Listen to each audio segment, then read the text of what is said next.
Hello, welcome to the People Profit Podcast, the show where we flip the script on traditional business thinking and prove that when you put people first, profits follow. I'm Sandra Coker, your guide on this journey to more engaged teams, loyal customers, and a healthier bottom line. These episodes are brought to you by Human Power Solutions, helping organizations unlock the human potential that powers performance.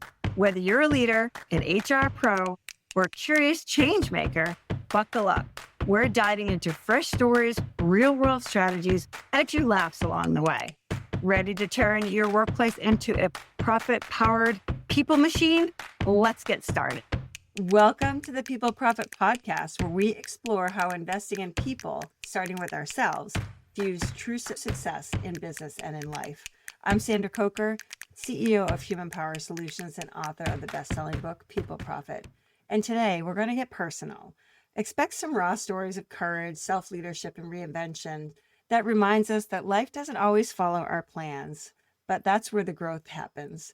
Whether you're in your 50s reflecting on the decades of twists and turns, or younger and charting your path, this episode will inspire you to lead yourself through uncertainty with grace and grit. Our guest today is a kindred spirit. Her name is Kira Hartley Klinger. She's an author, entrepreneur, and founder of Dodd Oddity, her thriving Etsy shop specializing in vintage textiles. From raising 3 kids in a 23-year marriage that ended in divorce to building a solo e-commerce empire from discarded treasures, Kira embodies self-leadership. She's authored bestsellers like Fabric Wars and more, landed a TV deal, and runs community missions, all while tending her hobby farm. At 57, like me, she's a survivor who's turned life's trash into treasure. Kira, welcome. It's like talking to a mirror of resilience. I'm excited to have you today. Oh, that was a great intro. Thank you so much. You're welcome. If Kira's journey moves you to reflect on yourself, please like, follow, share, and subscribe to our podcast. Your support inspires more stories like these to be spread into the world. Let's dive in. Kira, you ready? Let's do it. All right, let's go. All right, Kira, so you and I were both 57, survivors of, and I call survivors of 20 plus year marriages that didn't quite go as planned and rebuilt with fierce self-leadership. Can you just kind of take us back into your story? You married young, raising 3 kids, while others did what they wanted to do. What sparked your pivot after the divorce? Survival, really. I didn't go to college. I married, like you said, very young. And I was okay with that because the only thing I ever wanted to do was write. And I always kind of felt like I could write regardless. I always was a very good writer throughout the schooling that I did have, and I had some faith in myself with that. I was humbled pretty quick. I did try to write for the first, probably 10 years in my 20s and 30s. I tried to write novels because I loved writing fiction. I thought that was where I was going to land, and of course, I went the traditional publishing route. I did have an agent, and he did get me some good reads with some prominent publishers, but I never really published anything. I still needed to make money. We were flat broke all the time. Yeah. So anything that I could do helped bring in money. I cleaned houses for 20 years, which I hated. I hated it so much. I had lots of clients. I made good money. I could be there for the kids. That was kind of paramount to me. I wanted to be a present mom. Yeah. So when I got divorced, I didn't have any on-the-job training for anything. And I'd kind of given myself permission to not clean anymore. We had a big move across the state, and I had to let go of all my clients. And I was over it. I mean, I was over it when I started it. It was just, it was a means, Yeah. So when I got divorced, I'm like, wow, what am I going to do? I don't have training in anything. Yeah. And I was still raising my last child. She was 14. And I still wanted to be present. 14-year-old girls is a dangerous age. So I had been kind of dabbling in buying and selling a few years before that. I'd gotten involved with going to auctions and stuff with friends. It was kind of like a social thing, and I would dabble. Oh, I picked this up cheap. Let's see if it's worth anything. So that was really the only thing I had to hang my hat on. So I was like, you know what? Why not? Let me see what I Yeah. can do with this. And That's that, awesome. It's so relatable, I think, I cleaned houses as well. It was just not a bad thing, but it's not the funnest thing in the world. And no. yeah, I think as we get rolling, I know that when I got divorced, my youngest was still home and he was also 14.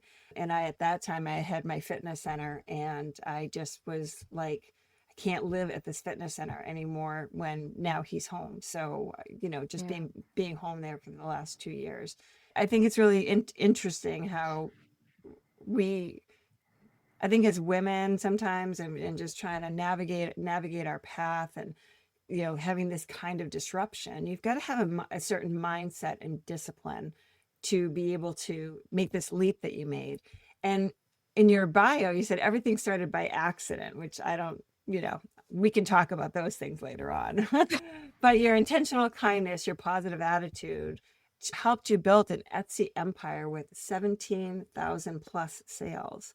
How do you think self-leadership and seeing yourself through these storms, especially like the economic shifts, not everything kind of going on right now, how do you talk about that as, to other people when they're like, I could never do what you did?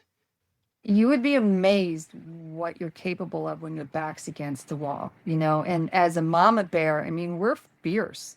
And also as a woman that was told for so many years that you won't make it without me. Mm, It's like, the hell I won't. The determination has to be there. The spirit has to be there. The will has to be there. The willingness to fall down and get back up and say, you know what, let's take another step tomorrow. I had hard days. yeah, Yes, I am finally debt free after drowning in debt for most of my adult life, but that didn't happen until like the last, I don't know, 4 years. So it yeah, took me 13, 14 years building my business to get to that point. So, nothing happens overnight. yeah, It doesn't. These fairy tale stories that you see on the internet, they don't happen overnight. I don't care yeah, who you are. It all starts somewhere. It all starts with nothing.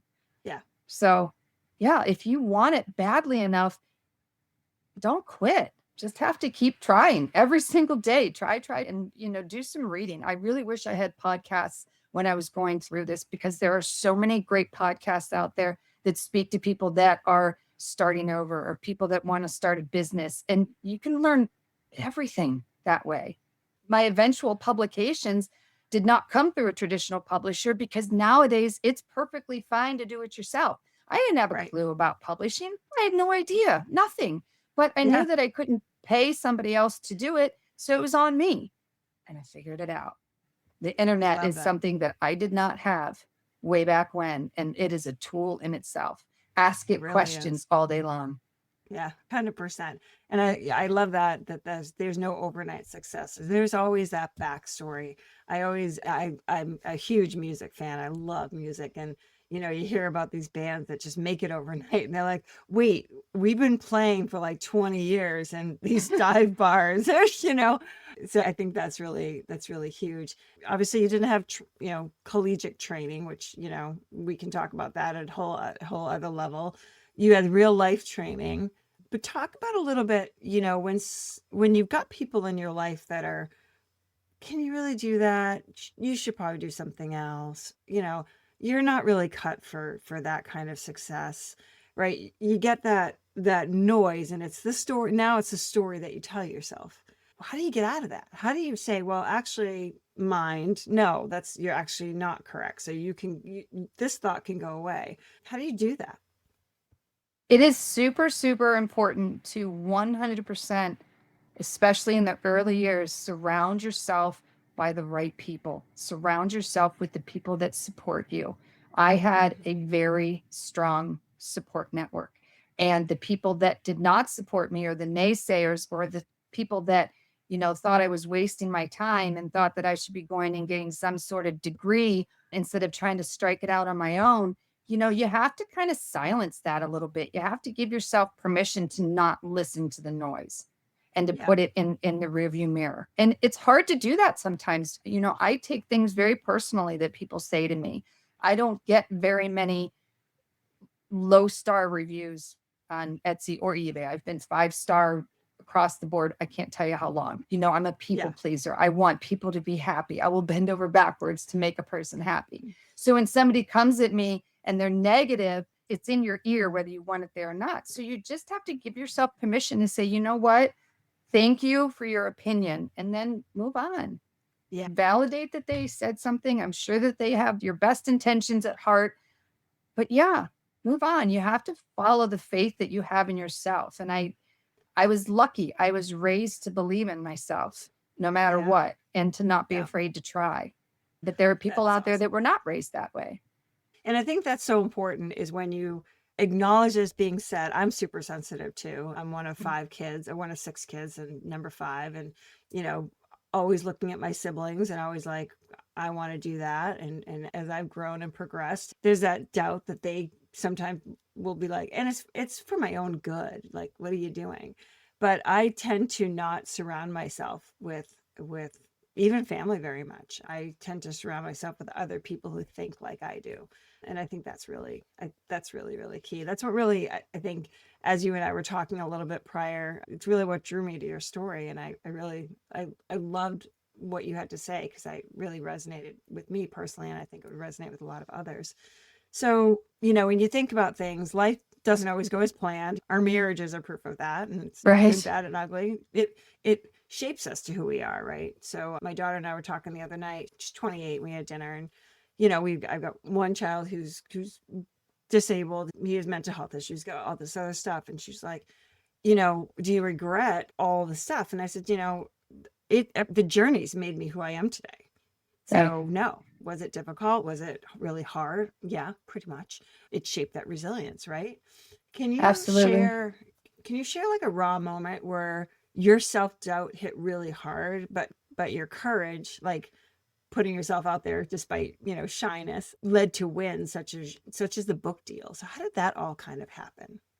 When I self-published the books, like in that? Yeah. I mean, I quit writing for a long time, and I didn't necessarily lose faith in my ability. I kind of lost faith in the system. It's very, very hard to get picked up in the traditional book market. I have not tried currently, but last time I did was 40 years ago. You were lucky if it made it past the assistant's desk. Very rarely did you actually get the actual editor or publisher to take a look. So it was very frustrating. And I collected a ginormous box of rejection letters, and rejection's hard, and it's hard not to take it personal, Right. But I did finally publish a magazine article in my 30s, and then another one, shortly after that. Then I had to put the writing away because I got divorced, and writing doesn't pay the bills. Right. Not 99.99% of people. It does not pay the bills. Yeah. So it didn't come full circle until after the shops really took off. Okay. Etsy happened by accident. I started on eBay. I still have eBay. Yeah. And becoming a people person, well, I already was a people person, but extending that into my business and being friendly and being positive and being proactive and being communicative and, being a positive reflection of my business and what I believed in, and telling the stories. And all of a sudden there was my audience, my audience, they were the people who told me to write a book. And it was so strange because after so many years of begging people to read my book, I promise you're going to love it. Just read it. And all of a sudden, without even trying, I had people saying, you need to write this book. And you're like, what? After all this time? Yeah. So, yeah. But even then, I mean, it came back. It's like riding a bike. It came back. I sat down, and all of a sudden I was writing again. I'm like, wow, I've come full circle back to what I've always wanted to do. And it's like your life's passion. Like, I love that, Is there a lesson in there that you think would inspire midlifers, people that are kind of maybe going through a difficult time or or leaving a relationship, or even if they're staying in a relationship, that may not be good, but is there a lesson that could inspire midlifers to embrace their second act? I did not publish my first book until I was 55. I did not publish my second book until I was 57. One of the biggest reasons why I chose not to try to pursue a traditional publisher again was because I felt like the luxury years of my youth were over. Not that anybody Right. knows how much time, we have on this earth, but when you're in your 20s, you're doing all kinds of stupid things, thinking, Right. well, you have this immortal feeling. So yeah, as frustrating as it was, I kept thinking, well, it'll happen someday. It'll happen someday. I remember I had one read from an editor at Warner Books, and that was the most exciting read that I ever had in my entire life. I was just on pins and needles. It took her a year to say no. Oh my That was God. like the most brutal year waiting Yeah. and wondering, Yeah. And at 55, I didn't want to go through that again. I kind of feel Right. like, you know what? I am so much more life lesson lived than I was in my Yes. 20s and that I was in my 30s. And I deserve this. I've Yeah. worked hard for this, and Yeah. I'm going to claim it. I'm going to take it. I don't know how much time I have left, but I'm done waiting. I'm done messing around. It's like, I don't regret my years of marriage either, and because it gave me my 3 children. And like you Right. said, it's a life. Gosh, I grew so much and I learned so Yeah, much. for sure. Yeah. Life can be hard. And I think that's the grit that, younger listeners or people that are just kind of getting their start, they really need to hear that life does require grit, and it's not always going to go, and you're going to have some curveballs. I Yeah. loved your philosophy saying kindness always wins, but with a firm hand. I was reading one of the stories you talked about. You were in a restaurant in your small town, and there was an African American woman who, was leading this all Caucasian crew. And that's Yeah. really, even nowadays, that's a, in your town, still a real, it's not the norm. How do you think that observation helps, foster loyalty and the kindness with that firm hand? What was that observation like for you? And why did that hit you so hard? I mean, I was so proud of her. She Yeah. was probably in her 30s, and I still go in there quite a bit to pick up food. My husband and I have lunch together every Friday in the parking lot where he works, even the dead of winter. But so I see her quite a bit, and I have never seen her anything less than confident and professional and proud of herself. And, Yeah. I feel like a lot, especially in my younger years, I found myself making a lot of excuses and kind of almost sometimes being embarrassed if what I said didn't land right, or I've worried about what people thought my entire life. And to some degree, I still do. But I've noticed that in sharing kindness with one Yep. another, I mean, it really, really, really goes a long way. You know, I put these crazy notes in all of my packages. They told me to write the book. So what's the best marketing tool I have is to print out this thing and said, hey, you know what? Fabric Wars is here. And now Fabric Wars and More is here. Here's a great review. And to put it in my packages, it's free. There's nothing better than Yeah. free advertising. But Yep. to take 5 seconds more and to write on it, hey, you know what? I appreciate you. Or be Yeah. well. Or, during COVID, it was stay safe. Just Yeah. something to have that human connection with each other. Because we all have really, really crappy days, but we don't have the Yeah. right to really rain on each other. It's just, Right. I don't know. She just reminded me that kindness wins. And you can still be in charge. You can still be the boss. But at the end of the day, kindness wins. Yeah. And when you're leading teams, this podcast, we really focus today's a different kind of recording for us. But, when you're leading teams, and especially diverse teams, when you lead them with respect, it's, it all just goes. I mean, it doesn't matter who you are and what, whatever. As long as you Right. lead teams with respect, people come back in. Running a business is hard. Developing your people shouldn't be. At Human Power Solutions, We act as your outsourced chief learning officer, designing custom learning and development experiences that actually move the needle. No fluff, no cookie cutter workshops, just results. Whether your people need better communication, stronger leadership, or less burnout, we provide strategic solutions that align with your goals and keep your team moving forward. Visit hpowersolutions.com and unlock your team's full potential without disrupting operations.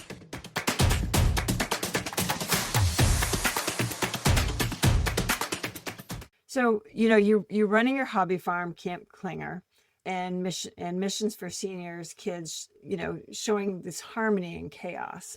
How do you balance family, business, and purpose, in everything going on today, the books, all of it? How do you balance all of it? Honestly, for me, I was never driven by money. Money was always a tool. I needed it, and it obsessed me for most of my life because I didn't have enough of it. But the only thing I ever wanted to be able to do was pay my bills. I didn't really care about fancy vacations. I don't drive a fancy car. I appreciate being debt free more than I appreciate driving a brand new whatever. You know what I mean? Right. It's just, Yeah. there's so much less stress. Family has always been first. Even when my kids were babies, it was always a priority. Now that I am a grandparent, they all live a couple hours away, but we get all 8 of them together every summer for a week on the farm. And if I find out grandkids are going to come for a long weekend, schools have a day off every single month for something, President's Day, Martin Luther King Day, whatever. So I'm always marked down for that 3-day weekend because it's one more sleepover that I get. I would drop absolutely everything for the grandkids. Same. It's just, it's what life is all about. I'm not going to be remembered for this amazing piece of mid-century fabric that I sold on Etsy in 19, dear God, that shows you how old I am, in 2015 or whatever, Right. I want to be remembered for camp. I want to be remembered for, the crazy things that we do here. Last week we're doing demo on this house all the time, constantly under construction. And the next room to go is this room that has horrible painted paneling in it. Not from us, but it was empty. And the kids came for a long weekend. I went and bought a bunch of different colors of paint and all their favorite colors. I gave them a bunch of paintbrushes. I'm like, paint the room. And, they just thought that was the coolest thing in the world, and their dad, my son, he's like, okay, but you guys know this is something that only happens at Grammy's house, right? Yeah. So now they're like devastated because they keep saying to me, well, you're going to keep all the painting though, right? It's so thank goodness that it is on paneling, because I didn't really think that through very well. So I'm going to take the paneling down and reassemble it out in the barn where their chickens live. I love it. But that's the stuff that, that's the music in the world. That's the magic in the world. Yeah, business is great. We need money to survive. But when you get to that point in your life where you can coast, even when I didn't, I was still squeezing. I went to everything my daughter ever did, and she was very active. It's just the stuff that matters. No. Right. That's really redefining success, right? So it's like, I think a lot of us, when we're, the grind in our 20s and 30s, and, I'm grinding now kind of, as we're growing and building, but, I got a call yesterday from my daughter-in-law, and I went and scooped up the grandkids because she needed some help. So it's like, and they're only 15 minutes away. So I'm very lucky, but, those are the moments where, you grab those times, and success really is about the family and everything else. So when you think about our younger generation, younger people that might be listening to this, and they're either just starting in their careers and things like that, do you have any tips for them on how they can build resiliency early on, like before the curveballs come in? Honestly, I think that there's something to be said for looking at the world through somebody else's eyes. It's easy to get into a situation where it's like, oh, I can't get anywhere. Everything's so hard. And, I'm not succeeding. I have always been really super strongly mission minded, and you don't need to have money to make a difference. You can make a difference and be flat broke. Time is such a huge thing.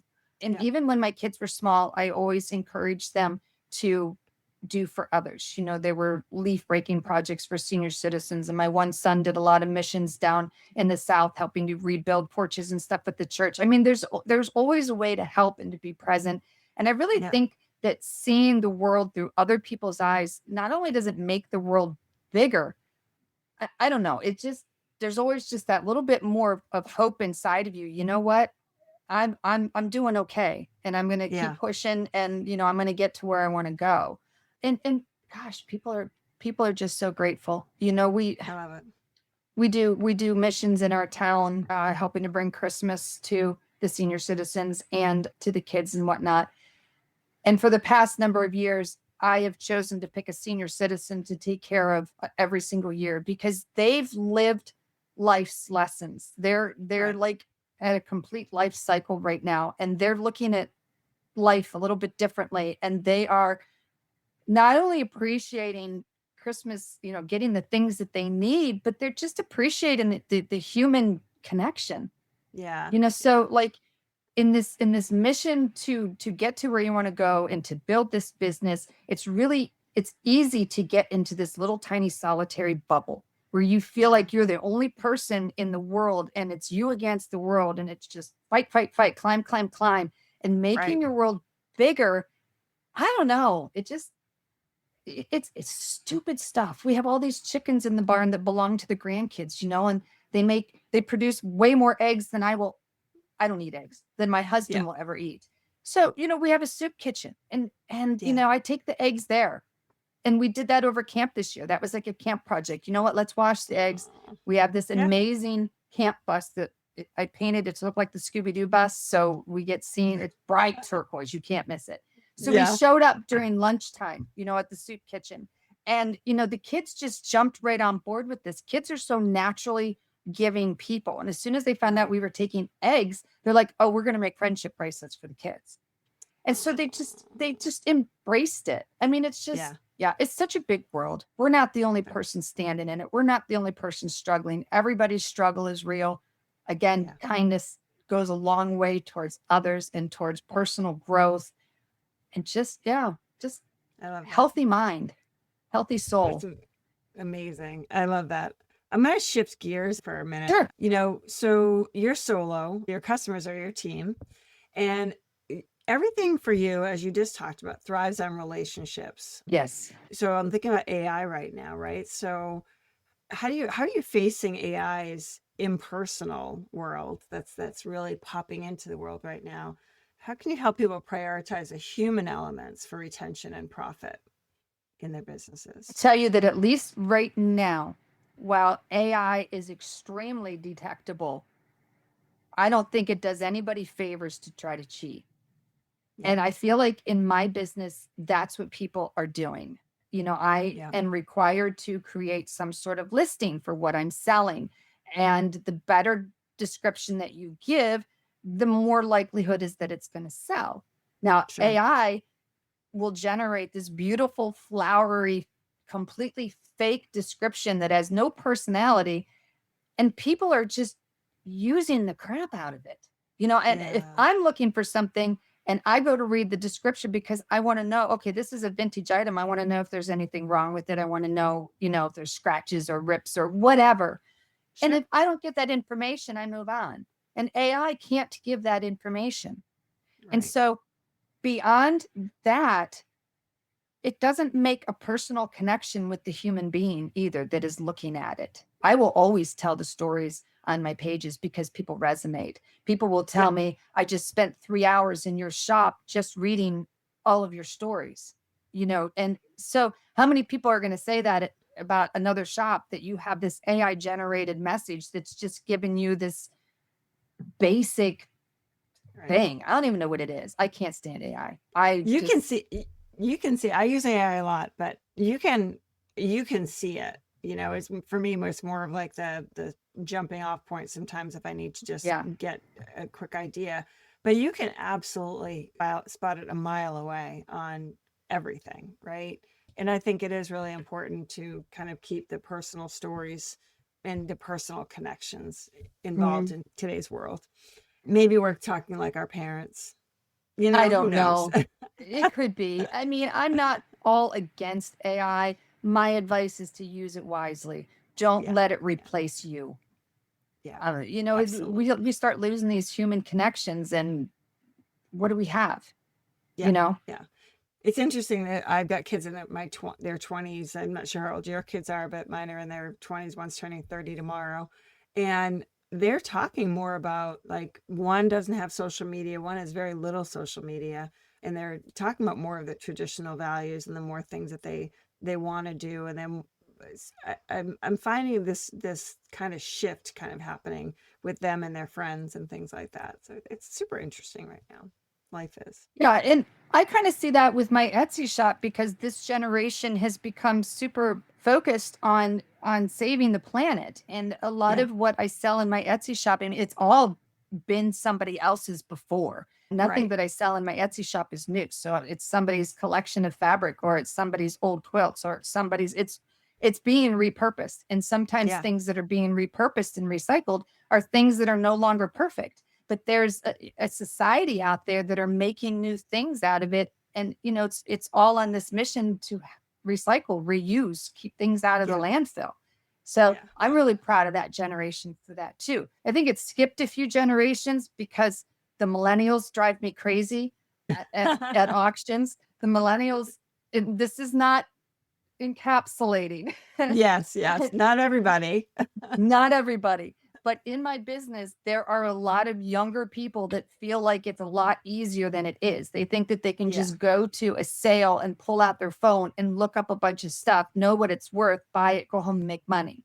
And it's Right. so much more complicated than that. I've been following trends for 23 years, and I know the Right. market, and I know the little things that people don't know about. And, I just kind of, I don't know. They kind of get the side eye from me. I'm kind, Yeah. but, Oh, that's great. Oh my goodness.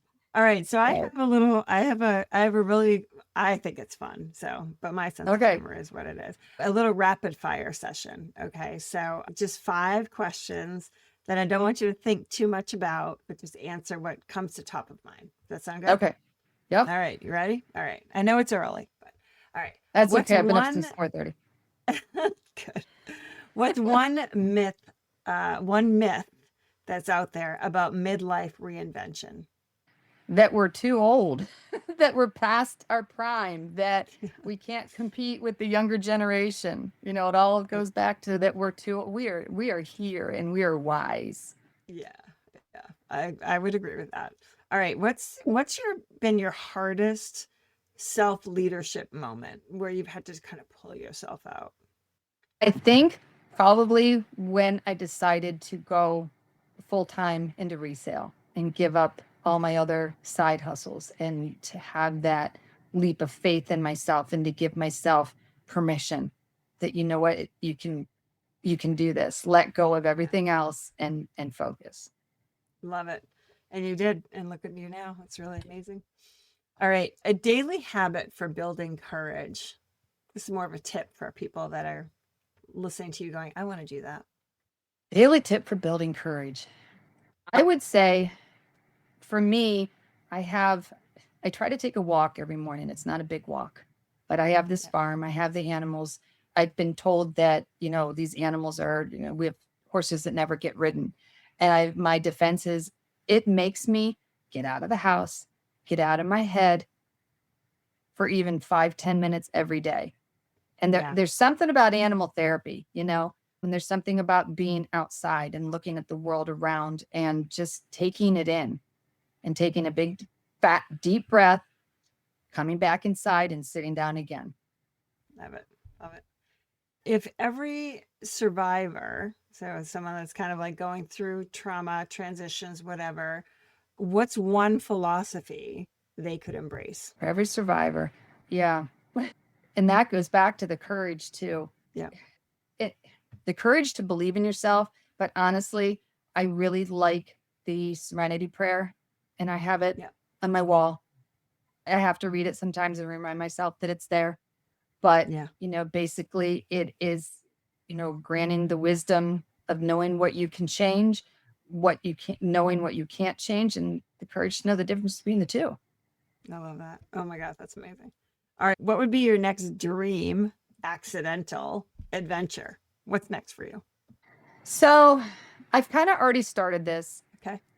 My grandkids are like we said, they're super important to me. The older I get, the more I think about what I want to leave behind for them. And, I've mentioned camp stories. I want them to tell their grandchildren the camp stories one day. Yeah. So I started a children's book series this year. It's called Hey. Arlo the Camp Bus.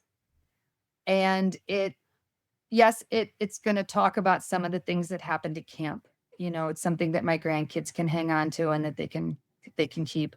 I would like to have at least 10 books in the series before I'm done, but we'll see. Yeah. But this goes into this. The books also carry messages with them. Mhm. I have a pretty soft heart towards kids in general, and I've done a lot, I like to think, in my lifetime to try to bring a little bit of a better life for kids that are struggling. Not all kids are fortunate to grow up in families like I grew up in. So the message of the first book is I am loved. And the first book talks about how we found the bus. The bus was an abandoned church bus, dirty and ignored and overlooked and forgotten. And so it just goes through the transformation of this bus into eventually becoming the beloved camp bus, and so the bus goes through all the emotions that a person would go through, Okay. So I if this could be my retirement baby, my life would just be complete. I love what I do. I will probably buy and sell as long as there's a market for it, just because I love doing it. Right. But yeah, if I could take that into retirement, that'd be pretty awesome. Cool. Very, very cool. So Kira, in one sentence, what's the courage shift you hope inspires our listeners from today's conversation? The shift to, put the noise behind and to lead with compassion, to lead with grace, to lead with kindness, that in the end will make you believe more in yourself and your, empowerment with other people, because it's the people that's going to make a person succeed or fail on so many different levels. And if you don't connect with that person, it's going to take you longer. Yeah.